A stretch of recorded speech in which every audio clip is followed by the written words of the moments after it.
dar boas-vindas a essa série.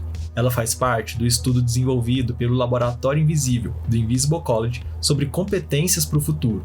Meu nome é Kaique Fernandes, sou um dos idealizadores desse estudo e eu vou te acompanhar nessa jornada de 7 partes. Vamos lá?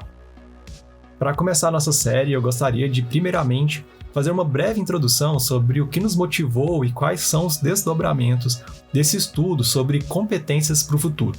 Bem, o Invisible College é uma instituição de ensino de formação teológica, mas nós queremos uma formação para além de apenas o conteúdo teológico. Obviamente que o conteúdo teológico talvez é o mais importante que nós temos a oferecer, mas não é a única coisa. E nisso nós sempre nos preocupamos com um desdobramento público, voltado para a prática cultural, de todo o conhecimento, de toda a teoria, de tudo aquilo que os nossos estudantes estão aprendendo.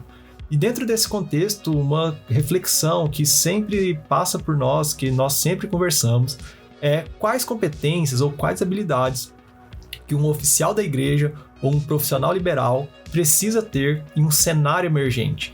Então nós fizemos uma pesquisa de diferentes autores, diferentes fontes, cada um com uma ênfase diferente. Alguns mais acadêmicos, outros mais mercadológicos, outros com um foco mais em educação e aprendizagem, outros mais com um foco em liderança corporativa, por exemplo. E a partir desse estudo, desse levantamento, nós mapeamos habilidades e as agrupamos em 7 capacidades diferentes. E cada episódio dessa série, cada episódio desse podcast que a gente está fazendo, ele servirá para falar um pouco mais, deixar um pouco mais entendível e aplicado cada uma dessas capacidades.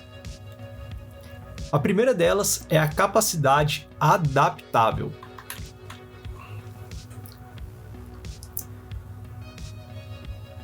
Para entendermos essa capacidade e a sua importância, temos que entender primeiramente nosso contexto cultural, tecnológico, social e algumas tendências que estão presentes nele.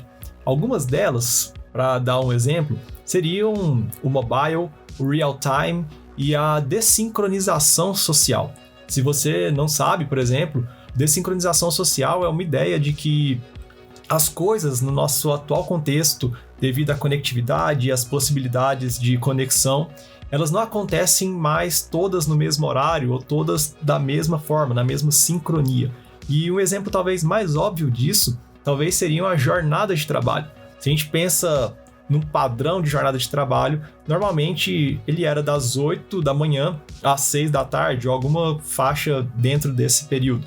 E atualmente a gente tem uma possibilidade, principalmente devido ao trabalho remoto, de que pessoas trabalhem em horários diferentes, ou pessoas façam seus próprios horários, sua própria agenda de trabalho, sua própria rotina de trabalho, e não há mais um padrão, ou pelo menos esse padrão ele está se dissolvendo.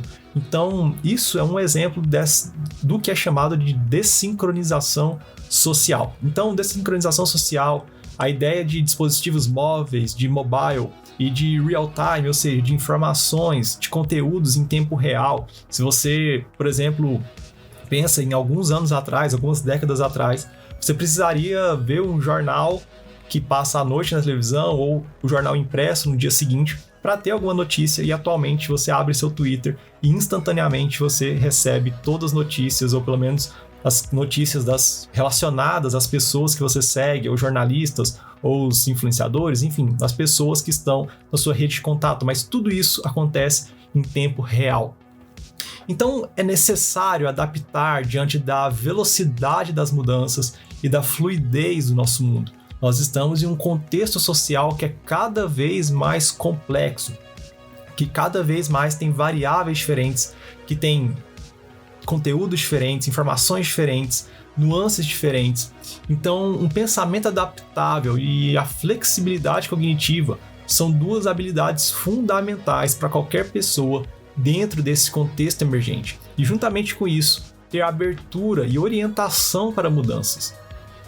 Obviamente que para conseguir fazer tudo isso, é necessário ter autoconhecimento, inteligência emocional e conseguir ter equilíbrio diante dessa complexidade cada vez maior que nós estamos vivendo.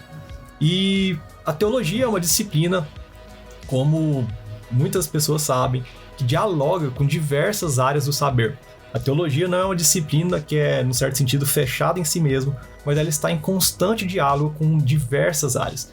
E essa capacidade de diálogo entre diferentes disciplinas, entre diferentes áreas do saber, é fundamental para quem embarca em um estudo teológico.